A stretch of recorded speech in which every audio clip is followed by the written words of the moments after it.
Very good afternoon ma'am, welcome to our channel. నేను కృష్ణ చైతన్యాని.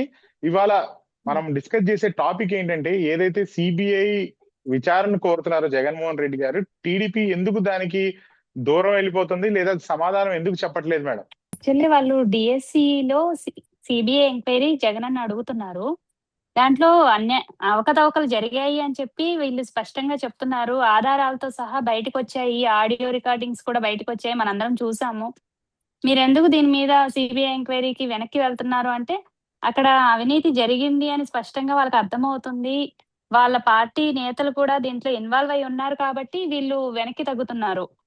ఇప్పుడు జగనన్న మీరు ధైర్యంగా ముందుకొచ్చి చెప్పండి, మేము కూడా గ్రూప్ 1 గురించి మాట్లాడుతున్నారు కదా, మీ మీ హయాంలో గ్రూప్ 1 ఎగ్జామ్స్ లో అవకతవకలు జరిగాయని చెప్పి ఇప్పుడు వీళ్ళు అలిగేషన్స్ తీసుకొస్తున్నారు. దానికి కూడా నిన్న జగనన్న ప్రెస్ మీట్ లో చెప్పారు, మేము కూడా సిబిఐ ఎంక్వైరీకి సిద్ధంగానే ఉన్నాము, మీరు కూడా డిఎస్సి మీద సిబిఐ ఎంక్వైరీకి రండి అని. కానీ ఎందుకు ఏ పార్టీ కూడా ముందుకు రావట్లేదు? వాళ్ళు ఎందుకు ఆ ఛాలెంజ్ ని యాక్సెప్ట్ చేయలేకపోతున్నారు అనుకుంటున్నారు? అంటే యాక్సెప్ట్ చేస్తే ఏమన్నా దొరికిపోయే అవకాశం అనుకుంటున్నారా, లేకపోతే ఎందుకులే మనకు అనుకుని పక్కకి వెళ్ళిపోతున్నారా? ఎందుకులే అనేది కాదు కానీ అండి, ఖచ్చితంగా దొరుకుతారు. ఈ అలిగేషన్స్ వెనకాల ఉన్న నేతలు ఎవరైతే ఉన్నారో వాళ్ళందరూ బయటపడతారు అనే భయంతో మాత్రమే వాళ్ళు వెనక్కి తగ్గుతున్నారు. అందుకే నిన్న అసెంబ్లీలో కూడా వాళ్ళు దీని మీద చర్చించడానికి కూడా సిద్ధంగా లేరు.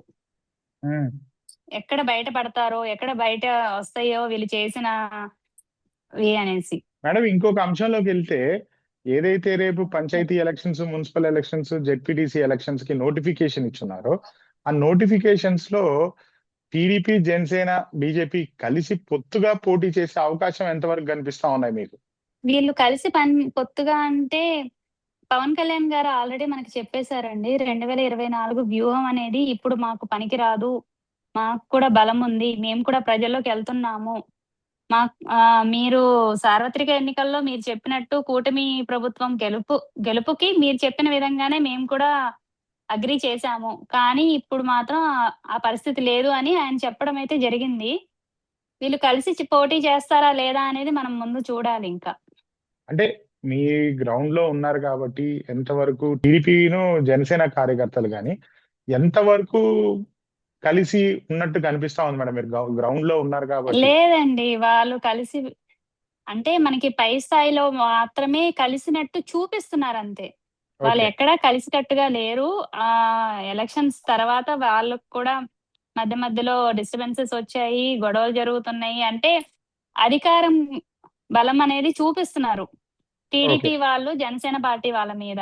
మనం కూడా చాలా సందర్భాల్లో కూడా చూస్తున్నాము, వాళ్ళని ఎక్కడికి రానియకపోవడము, స్టేజ్ మీదకి ఇన్వైట్ చేయకపోవడము, ఇలాంటివి చాలా చోట్ల జరిగాయి. గ్రౌండ్ లెవెల్లో అయితే కలిసి ఉన్నారు అనే పరిస్థితి అయితే లేదండి. టీడీపీ వాళ్ళు ఎక్కువ డామినేట్ చేసినట్టు ఎక్కడైనా టీడీపీ వాళ్ళు డామినేట్ చేస్తున్నారు అనేది మాత్రం క్లియర్ గా తెలుస్తుందండి. ఏ పని అయినా సరే టీడీపీ వాళ్ళు ఒప్పుకుంటేనే తర్వాత జరుగుతుంది. జనసేన వాళ్ళకైతే ఎటువంటి ప్రాధాన్యత ఇవ్వట్లేదు, నాకు తెలిసి అయితే లేదు అనే తెలుస్తుందండి. ఇంకా అసలు చూస్తుంటే మేడం, ఇప్పుడు మీరు ఏదైతే 2 సంవత్సరాల 3 నెలలు ప్రభుత్వం గడిచింది, ఇప్పటికి మీరు ఏమేం మార్పులు చూస్తున్నారు మేడం? అంటే గతంలో జగన్మోహన్ రెడ్డి గారికి ఇప్పుడు నడిచే టీడీపీ గవర్నమెంట్ కి ఏం మార్పులు చూస్తున్నారు? ఎట్లాంటి మార్పులు ఏమన్నా ప్రజలకి దగ్గరైనయా? మార్పులు అంటే ప్రజలైతే మార్పు కోసమే ఓట్లేసారేమో అనుకున్నాము, కానీ ఓట్లేసిన తర్వాత వాళ్ళకి అడుగడుగునా ఆటంకాలు, అన్యాయాలే జరుగుతూ ఉన్నాయి. ఏది కూడా మనకి అంతకు ముందులాగా ప్రజల వద్దకి పాలన అనేది ఇప్పుడైతే లేదు. ఒక్క పెన్షన్ ఇవ్వడానికి మాత్రం అందరూ వెళ్ళి ఫోటోలు దిగేసి వచ్చేస్తున్నారు, అదొక్కటైతే జరుగుతుందండి. అంతకు ముందు ఎవరు సీనియర్ సిటిజన్స్ కి ఇచ్చే పెన్షన్ అంటున్నారా, లేకపోతే వేరే ఏమైనా పెన్షన్? సీనియర్ సిటిజన్స్ కి ఇచ్చేవే సార్ అవే. అంటే అంతకు ముందు వాళ్ళు 3 సంవత్సరాలు ఎమ్మెల్యే, 3 సార్లు ఎమ్మెల్యే, 4 సార్లు ముఖ్యమంత్రి అట్లా చెప్పుకుంటూ తిరుగుతున్నారు కదా. అంతకు ముందు ఎప్పుడు మనకి ఇళ్ల దగ్గరికి పెన్షన్ తీసుకొచ్చి ఇచ్చిన పరిస్థితులు అయితే లేవు. జగనన్న వచ్చాక వీళ్ళు ఇంటి వద్దకు పెన్షన్ తీసుకురావడం, అది వాలంటీర్ల ద్వారా పంపించారు. కానీ ఇక్కడ ఈ కూటమి ప్రభుత్వం వచ్చిన తర్వాత జరుగుతుంది ఏంటంటే, ఎమ్మెల్యేలు, ప్రజాప్రతినిధులు, మార్కెట్ యార్డ్ చైర్మన్లు వీళ్ళందరూ వెళ్ళి పెన్షన్లు ఇస్తున్నారు ఇళ్ళకి తిరుగుతూ. మ్హూ. ఈ ఒక్క మార్పు అయితే కనిపిస్తుందండి.